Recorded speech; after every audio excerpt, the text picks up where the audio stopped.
Dharavi, India's largest slum. 1 million people squeezed into an area half the size of New York's Central Park. Here, some of the poorest people on Earth live on one of the most expensive pieces of real estate in the world.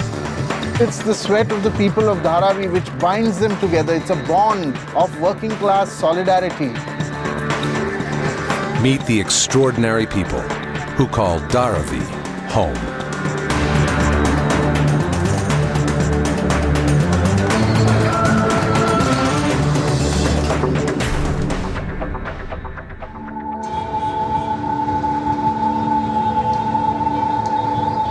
Mumbai, India.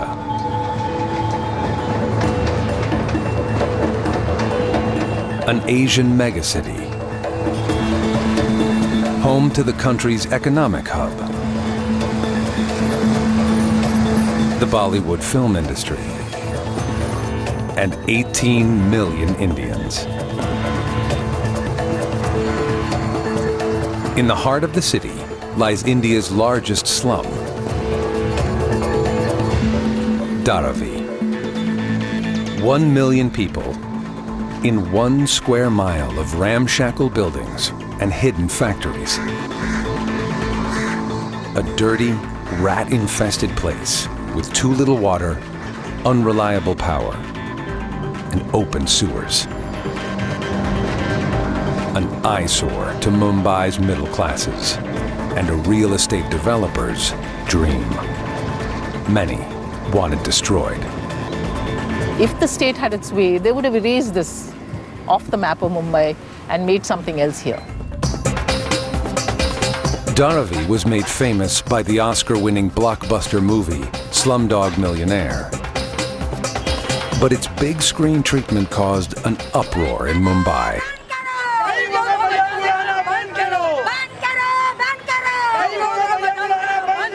Particularly its title.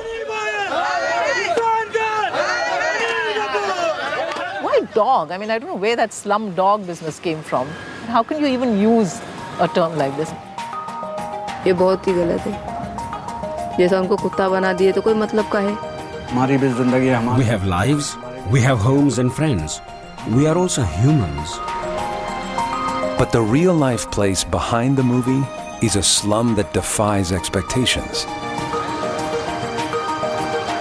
A vibrant community with its own schools, places of worship, and entrepreneurial enterprises, full of people fighting to survive in the most extreme circumstances. A single mom who picks through trash to put her daughter through school. A rickshaw driver who's fighting to become Bollywood's next star. आने वाले कल का मैं superstar तुम में देख रहा हूँ. A humble tailor who dreams of a better future for his son. Studying hard, speaking English all the time, then I will become a scientist one day. Ordinary lives made extraordinary by the slum they call home.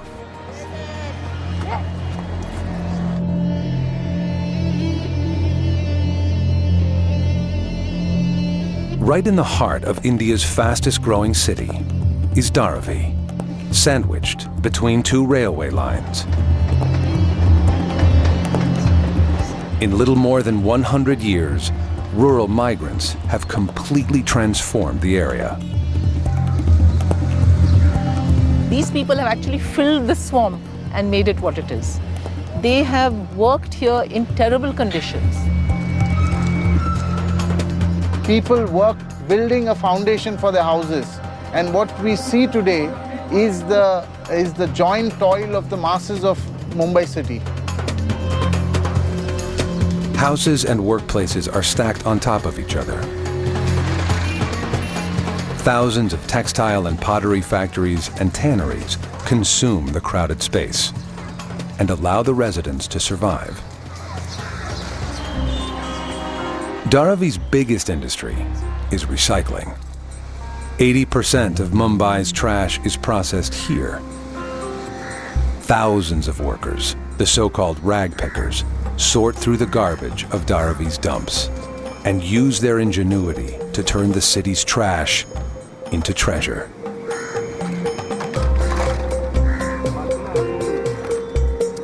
It's a filthy and dangerous job. But for 32-year-old Babu, it's a means to survive. Rich people cringe, saying we're removing all this from the sewage. But we thrive off it. If we didn't do it, what would happen to the industry that makes money from it? जो भी चीज है इधर पे डालो, इधर पे डालो, इधर पे डालो तुम लोग। कड़क उठा के काले में डाल रहा है, काला उठा के कड़क में डाल रहा है। क्या गिन रहा है, कैमरा गिन रहा है तो? In the midday heat, the stench from the dump is overwhelming. But Babu and his crew have no choice but to put up with it.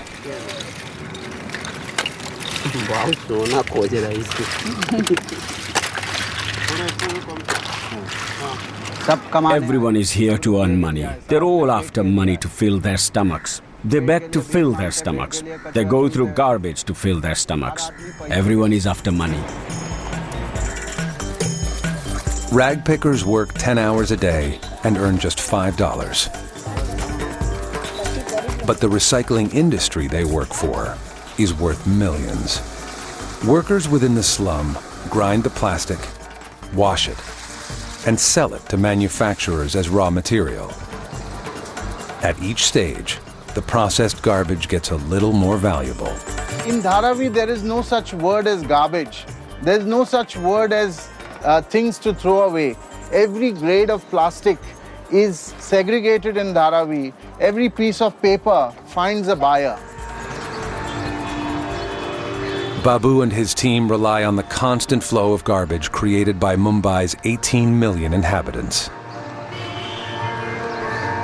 Every day they face the hazards of chemical, industrial, and human waste.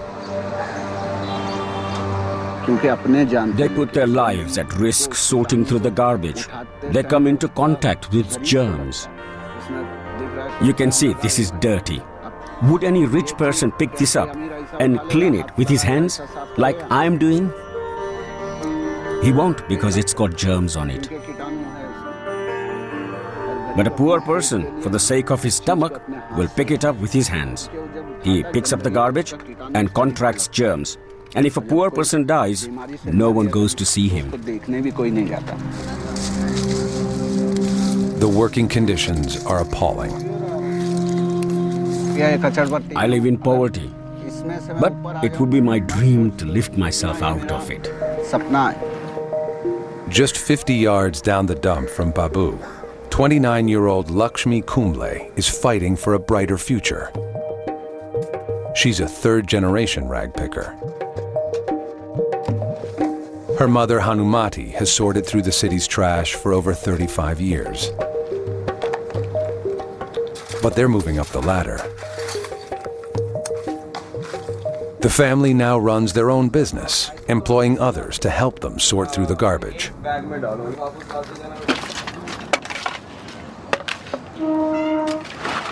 पूरा injection का पूरा भरा हुआ है रे, पूरा glucose भरा हुआ है. कभी लग भी गया फिर मेरे 12 फट जाएंगे. फेंक देना. सलाइन आती है तो सलाइन हम लोग को ये नहीं मालूम होती है कि कौन से बीमारी से लग कर आई है या कौन से ऐसे आदमी को लगी जिसको जो बीमारी थी. जैसे HIV भी सलाइन होती है.